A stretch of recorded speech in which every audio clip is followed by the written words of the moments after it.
동부나 이 남부 지역에서 그때 초기에는 부처님의 불상을 제작하는 것은 불경에 해당이 됐어요. 그러니까 직접 그림을 그리거나 불상을 제작하는 것은 초기에는 금지가 됐기 때문에 바퀴나 발자국이나 뭐 이런 것만 상징으로 금융 같은 것만 사용했다 그러죠. 그랬는데 이제 그리스 사람들의 영향 때문에 그 사람들은 종교적으로 인도의 종교 전통하고 다르기 때문에 신상을 조각하고 이런 거에 대한 거부감이 없었다 그러죠. 그래서 자연스럽게 그런 전통이 불상을 제작하는 데 영향을 미쳤고, 그 불상을 통해서 이 사리탑이 없어요. 그쪽 지역에는 이 불상을 통해서 부처님이 여기에 계신다라는 종교적인 의미부여를 하면서 이제 불교를 확장시켜 나갔다.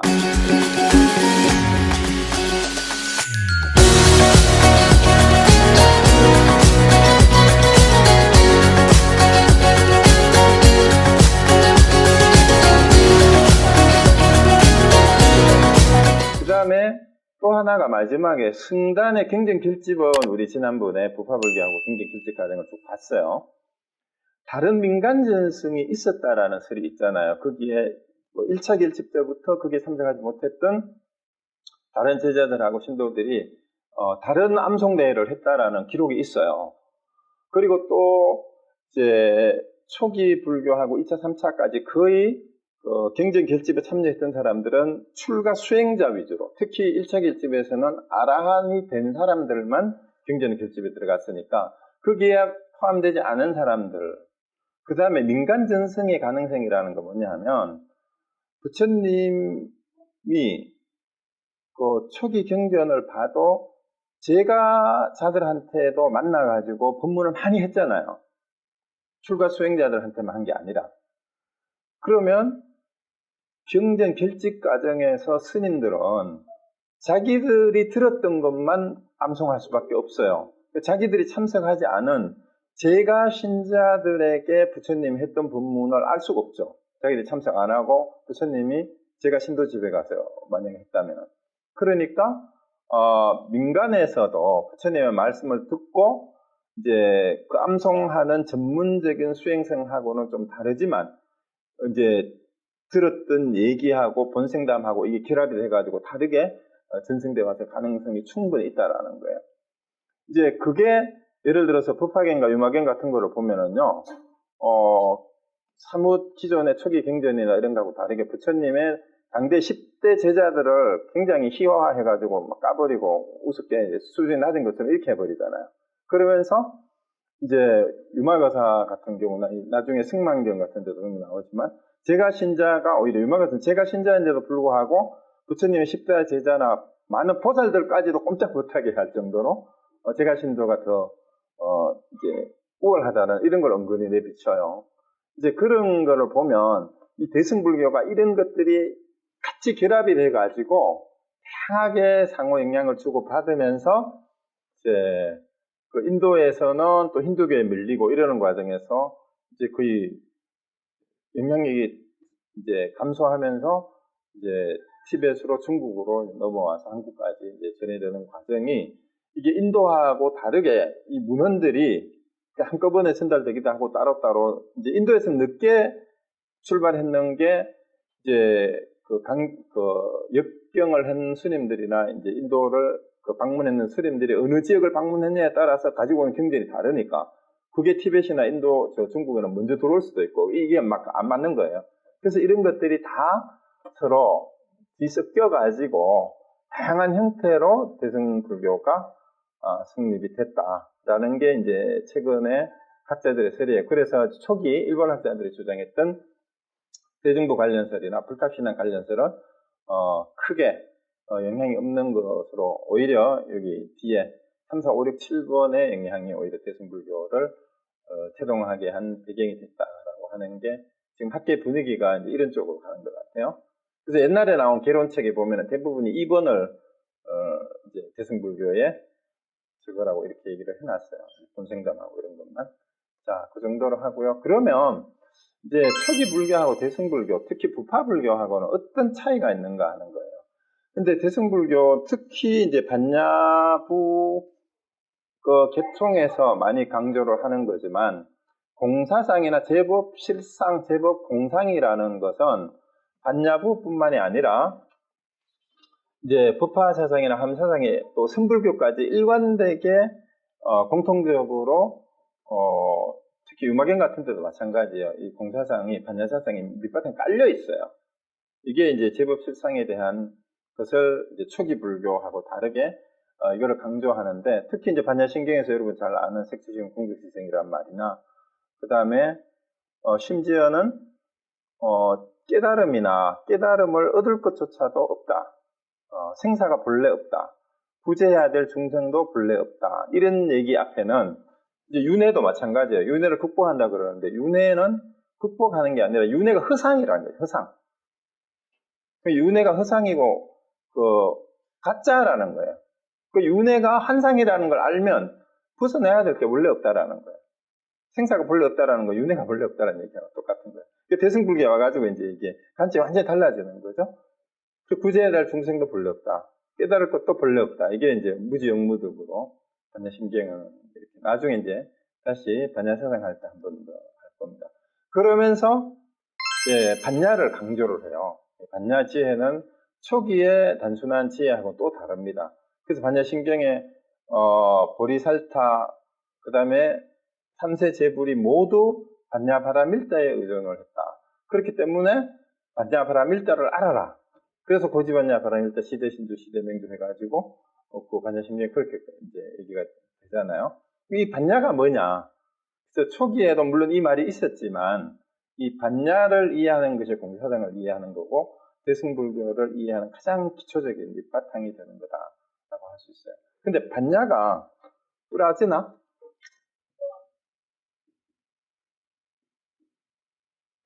뿔아지나인데, 이 뿔아가 뭐냐면 영어로 프리라는 뜻이에요. 이전에, 앞선 이런 뜻이죠.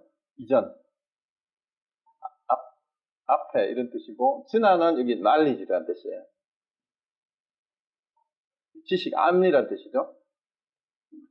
그러면 반야라는 말이 뿔아지나라는 말이 지식, 이전에, 지식을 앞선 이런 뜻이에요. 그리고 이거는 뭐냐면 아르말이나 지식하고 관계없는 지혜가 바로 반야라는 뿔아지나의 뜻입니다. 그래서 요게 이제 육바라밀을 이해할 때도 마찬가지고요. 반야부경전에서 금강경이나 반야신경을 이해할 때 특히 이 반야를 이제 대승불교 경전은 반야라는 말이 대부분 다 들어가요. 그래서 이 제목에서부터 그래서 요거를 이해하는 것이 이제 대승불교의 공사상을 이해하는 첩경이 된다. 공이 곧 반야이기도 해요. 그래서 이제 많이 더 헷갈리기도 합니다. 자, 이게 이걸 지혜를 강조한 거. 그 다음에 불의사상도 이 공사상을 바탕으로 나오는 표현을 다르게 한 것 뿐이에요. 생사와 열반, 중생과 부처, 속죄와 진죄. 이 속죄와 진죄는 대승기신론에 와서, 그 다음에 특히 중론에서 얘기를 하고 대승기신론에서 속죄와 진죄가 둘이 아니다. 이 얘기를 나중에 나올 거예요. 속죄는 세속의 진리라는 뜻이고요. 진죄는 이제 깨달은 세계, 열반 세계의 진리라는 뜻이에요. 그리고 이제 그 대승기신론에 와서는 생멸문과 진여문.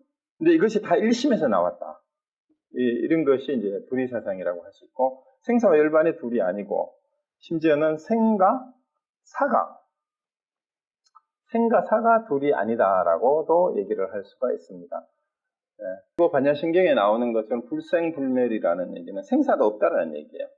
생사와 열반이 둘이 아니고, 중생과 부처가 둘이 아니고, 불구부정, 부정불가 반야신경에 나오는 것처럼 이게 둘이 아니다라는 얘기는 이 차별과 분별의 식을 넘어선 공사상과 반야 지혜를 바탕으로 봤을 때 세상은 그렇다라는 얘기예요. 여기에서 이제 생사가 원래 없다라는 얘기예요. 불생불멸은 생사가 없다는 얘기입니다. 그러니까 생사가 없는데 윤회라는 얘기를 할 필요가 없어져요. 여기에서는. 그래서 이제 초기 불교가 윤회설이 이 브라만교의 업설을 제대로 극복하지 못한 것일 수도 있다. 3세 양주인가설을 주장하는 사람들이 이제 그 얘기를 했었는데, 근데 그 부분에 대해서 여전히 헷갈리고 윤회를 믿느냐 이렇게 또 물으면 또 믿는다 하고 얘기하는 게 있어요. 그래서 내 생각에는 윤회는 대승불교 입장에서 보면 믿을 게 아니고 윤회는 가짜예요. 원래 없는데 있다고 생각하는 게 중생들의 착각이다라는 게 대승불교의 입장입니다. 왜 그런지는 이제 반야사상을 제대로 이해를 해야 그게 이해가 됩니다. 자, 이런 얘기는 나중에 반야사상 할 때 다시 나올 겁니다. 그때 설명을 좀 상세히 하기로 하고요. 오늘은 이제 그냥 넘어갈게요. 그 다음에 맨 앞에 가고 연관이 되는 건데 불성사상 열애장사상, 불성의 열애장이랑 같은 말인데요. 대반열반경에는 일체 중생이 십유불성이라 모든 중생들이 다 불성을 가지고 있다. 불성은 부처의 본성, 부처되는 성질, 가능성, 깨달음이라고 다 썼어요. 깨달음 그 자체의 성질을 모든 중생이 다 가지고 있다. 열애장도 마찬가지죠. 표현만 다르게 한 것뿐이에요. 열애의 저장소라는 뜻이니까 부처의 창고, 태아. 그러니까 부처의 모태 혹은 부처가 되는 태아라는 뜻이니까 결국은 열애장은 인간이 본래부터 가지고 태어나는 부처가 될 수 있는 가능성이니까 불성과 동의어예요. 그래서 일체 중생이 부처의 가능성이 아니라 더 나아가면 어떻게 돼요? 본래 부처다라는 본래 성불서로 연결이 돼요. 왜냐하면 부처의 자식이니까 원래 부처죠. 뭐 부처의 태아니까 그냥 부처인 거죠. 그래서 모든 중생이 불성을 가지고 있다라는 거, 여기는 이제 초기에는 뭔가 약간 가능성으로만 보는데 사실은 좀 더 나아가면 더 직설적으로 일체 중생이 본래 부처다. 둘이 아니다라가 아니라 본래 성불이라는 얘기를 하게 됩니다. 그래서 본래 성불설로 가죠. 당연히. 그래서 깨달음에 대한 보편성을 천명한 것이 바로 이 본래 성불설이에요. 그러니까 누구나 다 부처가 될 수 있다를 넘어서 원래 부처다라는 거예요. 원래 부처다. 우리 모두가. 이게 사실은 대승불교의 시작이자 완성인데 대승불교의 가장 큰 특징이 바로 이거예요. 대승불교의 가장 큰 특징이. 원래 우리는 깨달아 있다라는 건데 그걸 모를 뿐이라는 거죠. 그래서 이제 초기에 이제 대승불교를 보면 반야사상이 처음 등장할 때는 일체 계공은 모든 걸 부정하는 것 같아요. 근데 이걸 왜 부정을 하느냐 하면 이제 반야사상이 등장했던 이유가 당시 북파불교 가운데 설일체 유구나 독자부 경남부에서 자꾸 뭔가 윤회의 주체를 내세우려고 해요. 이게 무아사상의 위배가 되죠. 그래서 아공인데 법공이고 부처님이 얘기하는 어떤 가르침이나 개념들이 실제한다라고 믿는 개념 실제론에 빠지게 되는 거죠. 그러다 보니까 금강경에서 말하는 아상, 인상, 중생상, 수자상을 자꾸 있다라고 얘기를 하는 게 설일체 유구하고 경량부 독자부예요. 그래서 그런 거는 없다라는 게 일체계의 공이에요. 그걸 다 부정하는 거죠. 근데 이 절대 부정을 하고 나면은요, 절대라는 말이 붙으면 어떻게 돼요? 상대적인 게 아니다는 말이잖아요. 전에도 이 말을 했는데, 절대는 끊을 절자잖아요. 상대되는 게 모든 게 끊어진 거니까, 부정과 긍정도 상대잖아요. 이게 끊어지니까, 절대의 자리에서는 부정이고 긍정이에요. 긍정이고 부정이고. 그러니까 절대 부정이 절대 긍정으로 바로 바뀌는 거는 동전의 양면과 똑같은 거예요.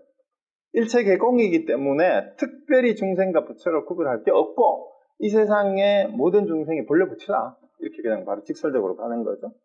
그러니까 반야신경에서 얘기한 것처럼 지혜라고 할 것도 깨달아 얻어야 할 것도 없는 거예요. 이 세상 그대로가 진리의 모습. 이게 함경에 가면은 이제 하음법계가 이 세상이 그냥 우주 전체가 하음법계라는 거예요. 진리로 장식이 된 세상이 하음법계라는 뜻이거든요. 그러니까 이사무예 사사무예라는 말이 이제 그 함사상에서는 그렇게 펼쳐지잖아요. 이치로 보나 사실로 보나 이치와 사실이 전혀 상해됨이 없고 또 낱낱의 개별자들 하나하나의 사상들끼리도 서로 장애됨이 없이 온 우주를 함께 이루고 있는 전체 중에 일부분일 뿐이라는 거예요. 그러니까 그게 전체의 진리 한 부분이고 전체가 다 어우러져서 그게 진리고 그게 부처의 모습이다. 이렇게 가는 거죠. 그 다음에 일반에 대해서도 관점이 바뀌어요. 이제 자바안경은 이제 초기 불교를 나타내는 안경이잖아요. 니까야에도 이런 구절이 나오는데 탐욕이 다해 영영 사라지고 성내는 마음이 다해 사라지고 어리석은 마음 일체 번뇌가 다해 영영 사라지면 이것을 이름하여 니르바나라고 한다. 이게 뭐예요? 탐욕, 성내는 마음, 어리석은 마음 이게 뭐죠? 바로 탐진치 삼독심이잖아, 그죠? 탐진치 삼독심. 그래서 이게 없어지는 게 일체 번뇌가 다 하는 거예요. 그게 열반이다. 이렇게 얘기를 했는데, 이제 대승에 오면은 열반에 대한 개념도 바뀝니다. 본부는 생사에 집착하고, 이승은 이제 아까 소승의 성문 영각을 이렇게 불렀어요. 열반에 집착한다. 보살은 생사와 열반의 차별 있음을 보지 않는다. 생사하고 열반이라는 거예요. 그 습대승론에서는 열반에 대한 관념도 달라지고, 이게 좀 더 구체화되면 어떻게 되냐면요. 이제 열반은 이제 잘 알다시피 완전히 꺼진 상태, 불이 불어서 꺼진 상태라는 뜻인데, 바로 본래의 불이 소멸되는 걸 닐바나라고 하죠. 일체 본래의 모든 욕망과 불이 불타오르는, 그게 다 없어지는 게 소멸, 본래의 소멸이에요. 그게 열반인데, 초기 불교는 앞에서 말씀드렸듯이 탐진치 상독심이 소멸되는 게 열반이고, 이거는 개인의 수행으로 이어야 될 개인의 성취 목표예요. 근데 대승불교에서는 무주열반에서 본래열반으로 이렇게 가요. 무주열반이 뭐냐 하면 열반에도 머물지 않는다라는 뜻. 열반에조차도 머물지 않는다. 소승불교에서는 어떻게 돼요? 이 중생세계에서 탐진치 삼독으로 살아가는 데에서 벗어나서 가야 하는 세계, 이루어야 되는 세계가 열반이에요. 그래서 그 상태에 머무르는 걸 목표로 하고 있어요. 그런데 대승불교에서는 거기서도 머물 게 없다라는 거예요. 왜?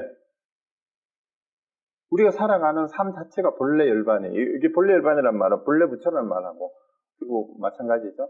그러니까 무주열반은 모든 보살들은 중생의 고통과 번뇌가 이 땅에 있는 한 나는 열반이 되지 않고 승분하지 않겠다. 왜 이 선언을 하느냐 하면 보살이 나는 열반에 안주해야 한다라는 말은 바로 초기 불교를 비판하는 얘기예요. 이제 초기 불교 수행자들이 깨달아서 아란이 되어서 열반에 머무른다라고 하는데 그 열반을 성취하지 못한 고통받는 중생들은 어떻게 하라고 이 말이에요. 그래서 그들이 깨닫지 못해서 괴로워하는 번뇌를 가지고 있는 괴로워하는 중생들이 있는 한 나는 열반에도 안 들고 승부하지 않겠다라는 것이 이제 어떻게 확장이 되냐면요. 바로 이제 깨달음의 경지가 어떤 수행자에만 머무는 것이 아니라 일체 모든 존재로까지 확대가 되어서 온 우주가 그대로 열반이다. 그래서 본래부터 열반을 실현하고 있는 상태까지 될 때까지 대승불교의 목표는 끝이 없다라는 거예요. 그래서 단계적이지 않다라는 얘기죠. 처음부터 끝까지 원래 그렇다라는 얘기입니다. 그러니까 이제 열반의 개념도 달라지고, 그 다음에 후딱하니 바뀌어요. 이제 원래 초기 불교에서는 이제 부처는 이제 보통 명사이기도 했어요. 깨달은 사람. 그렇지만 불교에서 초기 불교에서는 부자는 한 분뿐이에요. 석가모니 부처님 한 분뿐입니다. 그런데 이제 대승불교 경전에서는 부처가 과거불, 현재불, 미래불 해가지고 수많은 부처가 등장을 합니다. 그리고 이제 삼신불 사상이 등장을 해요. 그래서 여기 섭대승론에도 이 얘기를 하고 있습니다. 이 승은 여기 이제 소승을 말하는 거죠. 승문영각의 해탈지견 속에는 삼신이 없대요. 그 삼신이 바로 법신, 보신, 하신을 말하는 거죠. 보살의 해탈지견 속에는 삼신이 있다. 이승은 지장, 지적 본래, 지의 장애라는 뜻이죠. 소멸할 수 없기 때문에 일체지가 없고, 일체지가 바로 반야지예요. 법신을 얻지 못하며 법신이 진리 그 자체라는 뜻이죠. 대자비가 없기 때문에 이탈을 행하지 않는다. 이 자기 자신에만 치중한다. 응신, 하신이 없다. 왜? 응신과 하신은 바로 깨달은 부처가 중생 구제를 위해서 중생의 몸을 보여서 낮춘다 그러죠. 중생의 모습으로 이 땅에 오는 건데, 대자비가 없기 때문에 이 소승에서는 이걸 못한다. 그래서 삼신이 없다라는 그 얘기예요. 그래서 이제 삼세불은 과거, 현재, 미래불, 초기 불교는 이제 석가모니 뿐이었는데, 이제 여러 부처가 과거 칠불이나 뭐 그뿐만이 아니고, 과거 칠불뿐만이 아니고, 대승경전에는 뭐 몇 급 이전에 500 아승기급 이전에 무슨 뭐 연등 무슨 부처님이 있었고, 무슨 부처님이 있었고, 뭐 막 그 법화경이나 이런 데 보면 엄청나게 부처가 많이 나옵니다. 근데 그게 실존하는 역사적 부처가 아니죠. 그 부탁하니 바뀌는 거예요. 그럼 삼신불도 그럼 어떤 건지 한번 봅시다. 법신불을 흔히 진리의 당체라고 얘기를 하는데, 이거는 형상이 아니에요. 어쩌면 불성 자체를 법신불로 의인화한 것일 수가 있습니다. 다생불이라고 하는 거고, 보신불은 과보로서 받는 몸 부처 이런 뜻이에요. 그게 이제 공덕의 결과로 얻게 되는 부처인데 이 보신불이 이해가 잘 안 되는 분은 자기가 행하는 그 대로 이루어지는 몸, 그게 보신이에요. 보신. 그러니까 우리 여기는 제가 그걸 안 적어놨는데 그 하음경 약창계를 하다가 보면은 그 암송을 하다가 보면은 현재설법 노사나불 이런 말이 나와요. 노사나불은 다른 부처님하고 석가모니 부처님의 원망 부족한 것을 상징적으로 의인화한 거예요. 현재설법이면 현재 부처란 말이죠. 근데 이 현재라는 의미가 보신하고 현재를 연결시킬 수 있어야 돼요. 왜냐하면 이제 과거에 지은 공덕의 결과로 얻는다 이렇게 되면 보신의 이해가 잘 안 돼요. 그래서 이제 그냥 교리적으로는 이제 아미타 부처님이나 약사력의 의뢰가 이제 부처가 되기 전에 전생에 뭐 이제 법장비구였을 때 48대원을 세워가지고 이제 그 덕분에 원을 성취하면서 부처가 됐다 이런 얘기는 나오는데 이 보신은 사실은 내가 지금 행하는 대로 받는 몸이에요. 행하는 대로 받는 몸. 그 대가로서. 그거 이제 보신이 되는. 그러니까 현재 원만 보신이라는 말이 바로 이제 석가모니 부처님이 응신하신 불로 왔지만 그 부처님의 공덕을 의인화해서 이렇게 이제 붙인 이름이고요. 그 다음에 하신 불은 이제 말 그대로 중생의 몸으로 중생과 같은 모습으로 네, 현실 세계로 나타난 그런 부처를 얘기하는 겁니다.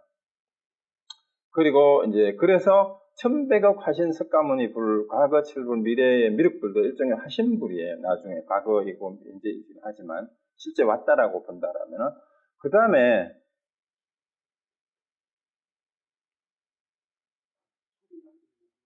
네, 제 말이 들립니까? 안 들려요? 자, 들리죠? 네. 네. 그리고 1100억 화신이라는 얘기는 석가모니 부처님이 사실은 우리가 알고 있는 역사적인 시다르타 왕자의 그 모습뿐만이 아니고 다양한 모습으로 올 수 있다라는 얘기가 이 화신불 사상에 담겨 있습니다. 언제 어떤 모습으로 다시 나타날지 사실 몰라요. 그래서 여러 가지 불보살, 그 보살은 바로 1100억 화신의 새로운 상징이라고 이렇게 볼 수가 있습니다. 다양한 보살들은. 자, 그 다음에 또 대승불교가 또 초기불교하고 다른 게 뭐냐면 믿음을 강조해요. 특히 이제 정토사상에서 이런 게 나오고 탈핵신앙을 강조합니다. 소승은 자력구제를 원칙으로 하는데 대승은 자력뿐만이 아니라 불보살의 위신력으로 믿음을 통해서 탈핵구제도 가능하다라고 하는데 이게 이제 보살사상하고 연결되면은 보살이 서원과 공덕을 중생구제라는 공덕으로 회항을 한다라는 게 바로 보살의 탈핵이에요. 그래서 간센보살만 열심히 부르면 또 지장보살만 열심히 부르면 이제 간센보살은 모든 원을 다 들어주고 지장보살은 지옥에 빠진 부모님과 내가 지옥에 가지 않도록 구제해준다라는 이건 탈핵신앙이죠. 그래서 초기불교하고 다르게 믿음을 굉장히 강조한다. 초기불교는 깨달음을 강조를 했어요. 그렇죠. 이제 믿음을 강조하는 게 이제 대승불교에서 이런 게 나타납니다. 이게 이제 보살사상하고 정토사상에서 극대화돼요. 근데 이게 결국은 뭐가 됩니까? 기복신앙화 되죠. 이게 그 밑에 나는 의식을 중시하는 것 때문에 불사리탑이나 불상삼배, 불상숭배 신앙이 그 다음에 공양의식이 생겨요. 요즘도 뭐 육복 공양이라 그래가지고 불교 행사할 때 꼭 과일 향차 뭐 여러 가지 음식이나 뭐 쌀하고 이런 것도 하고 심지어는 이제 돈도 공양을 하잖아요. 그리고 의식이 들어오면서 노래하고 춤도 해요. 바라춤도 추게 되고 노래도 부릅니다. 심지어 찬불과도. 근데 초기 불교는 이런 게 없었어요. 노래하고 춤을 추는 거는 수행자들이 상상도 할 수 없는 거였어요. 그랬는데 이러면서 각종 예불의식이 생겨나게 되는 게 이제 정토 사상하고도 관계가 있고 부파 사상하고도 관계가 있고 우리나라에 들어와 있는 모든 대승종파는 뭐 정도의 차이가 있을 뿐이지 대부분이 여러 가지 의식을 또 특히 우리 조계종에서도 통불교, 뭐 통합불교라는 뜻이죠. 하다가 보니까 승불교를 지향하면서도 일반 사찰에서는 엄청나게 의식을 또 강조를 하고 제사 지내고 뭐 이런 걸 많이 하고 있습니다. 그래서 이게 이제 어쩌면은 대승불교의 한 뭐라 그러죠? 기복신앙화하는 그런 측면일 수 있습니다.